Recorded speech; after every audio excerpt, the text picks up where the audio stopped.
fisioterapia pélvica é a área de atuação da fisioterapia que vai tratar todas as disfunções do assoalho pélvico. O que é o assoalho pélvico? A gente não aprende na escola, a gente não é ensinada a entender como funciona, mas é uma musculatura que a gente utiliza todos os dias. Então, o assoalho pélvico é o chão da nossa pelve, né? Por isso assoalho. Então, são os músculos que nos fecham por baixo. Então, é essa rede muscular aqui, ó, vermelhinha que vocês estão vendo. São os músculos que ficam aqui por baixo de nós e eles têm três principais funções. Primeira função, sustentar os nossos órgãos internos. Eles vão cuidar de toda essa sustentação. Por isso que nas mulheres é mais comum de apresentar disfunções. Porque a mulher ela tem mais órgãos internos para que essa musculatura suporte. Então, além do intestino, da uretra, da bexiga, que os homens também têm, a mulher tem canal vaginal, útero, trompas, ovários, né? Então tem uma sobrecarga um pouco maior e principalmente quando essa mulher engravida. Porque aí a sobrecarga vai ter mais o peso do bebê, muda toda a estrutura ali desse assoalho pélvico, desse quadril durante essa gestação. Então, por isso a sobrecarga acaba sendo um pouquinho maior. Então, essa é a primeira função. Segunda função, continência urinária e continência fecal. A gente consegue estar aqui, pensar, tô com um pouquinho de vontade de fazer xixi, mas consigo segurar. É essa musculatura que trabalha. Então, esses músculos são muito importantes. Quando a pessoa começa a perder urina, né? Então, tive um escape, falha dessa musculatura. E aí, isso é importante de falar porque, mais uma vez, né, na palestra da Lu, a gente estava falando sobre naturalização, né, das coisas. As pessoas passam a acreditar que tudo é normal. Ah, nossa, eu tossi e perdi xixi. É normal? Não, não é normal. Normal é o nosso músculo ter força para que a gente não perca xixi em nenhum momento. Ah, mas é tão pouquinho, só quando eu espirro, só quando eu tusso, só quando eu vou pegar alguma coisa. Tem uma perda de urina, um esforço que a gente chama. Nenhum grau de incontinência urinária é normal, tá? Todos eles precisam olhar para esse assoalho pélvico, precisa cuidar, porque tende a piorar. Se você não trata, já tá perdendo urina ali na hora da tosse, na hora de qualquer esforço, isso vai piorando, você vai sobrecarregando mais o seu assoalho pélvico e na maioria das vezes as pessoas não sabem como contrair esse assoalho, como relaxar esse assoalho, porque ninguém, como eu falei antes, ninguém nos ensina isso. E aí você não tem percepção, não tem coordenação desses músculos, gerando uma fraqueza maior e aí isso vai piorando com o tempo, tá? Então essa é a segunda função. E a terceira função, que é a função que eu mais gosto de falar, que são as funções sexuais, né? Então, se tudo tá bem com a nossa musculatura, tudo tá em equilíbrio com a nossa musculatura, as nossas funções sexuais vão estar adequadas. Então, no caso da mulher, que é a minha especialidade, né? Lubrificação, até mesmo a questão da libido, que aí, claro, a gente vai entrar em outros fatores que eu vou falar depois.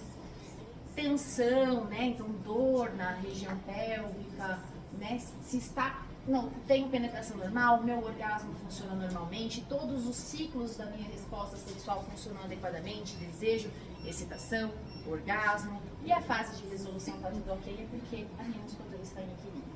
Quando existe qualquer disfunção, ou seja, se a função dessa musculatura está alterada, é quando apresenta os sintomas, tá? E aí que a fisioterapia pélvica entra.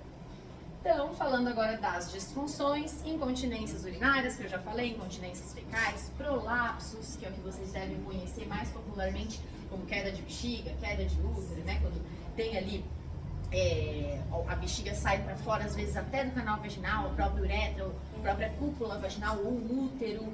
Então, isso também é tratável com a fisioterapia pélvica. Claro que não é só com a fisioterapia, tem alguns casos que são cirúrgicos, né? Tem alguns fatores de risco para isso. Constipação, então a Lu também estava falando da constipação na palestra dela. A constipação, muitas vezes, além de tudo que ela falou, também é uma tensão desse assoalho pélvico, né? Da forma como essa menina, falando mais das mulheres, não que os homens não tenham, mas é muito mais comum em mulheres, aprendeu a segurar mesmo o cocô, a contrair, a tensionar essa região, e muitas vezes a fisioterapia pélvica consegue trabalhar com essas mulheres, tá? E as disfunções sexuais, que podem ser tanto dolorosas, quando a mulher sente dor na tentativa de penetração, dor em qualquer toque na região da vulva, ou as disfunções não dolorosas, quando a mulher tem dificuldade de atingir o orgasmo, tem dificuldade na excitação. Essas disfunções, gente, elas podem ser primárias, desde a primeira relação sexual, que elas começam a ter relação e já sentem dor, já têm dificuldade, né, ou não conseguem sentir desejo, não conseguem ficar excitadas, não conseguem ter orgasmo, e elas podem ser secundárias. Então, a vida sexual normal, em algum momento da vida ela desenvolveu.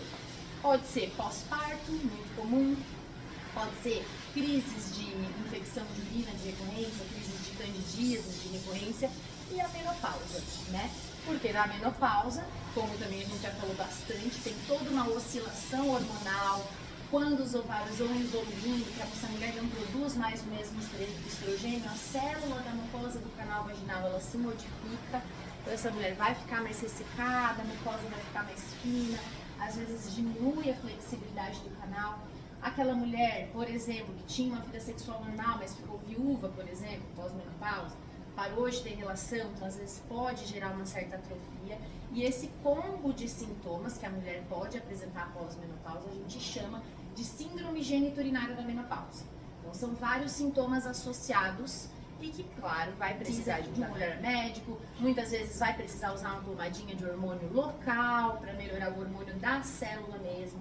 Aquela mulher que às vezes nunca precisou de um lubrificante, isso acontece no pós-parto bastante também, nunca precisou de um lubrificante, ela passa a começar a precisar, então o lubrificante passa a ser um auxiliar para ela naquele momento, né? Então, todo esse olhar a gente precisa ter, né? E aí vem também a questão daquela mulher que ela não consegue relaxar para ter orgasmo, então as disfunções não dolorosas, ela não tem nenhuma dor, mas ela tem muita dificuldade em atingir o orgasmo na hora da relação, ou até dificuldade de atingir o orgasmo sozinha. Pode ser uma falha desse assoalho pélvico, precisa avaliar, precisa identificar ali se tem uma tensão exacerbada, se tem uma fraqueza muscular, se tem uma falta de coordenação dessa musculatura. Isso tudo numa avaliação fisioterápica a gente consegue identificar, tá? E aí vocês falaram aqui, pompoarismo, né? O prazer na relação sexual. O pompoarismo é uma técnica milenar criada para que as mulheres aprendessem a fortalecer esses músculos e poder brincar com esses músculos na hora da relação sexual.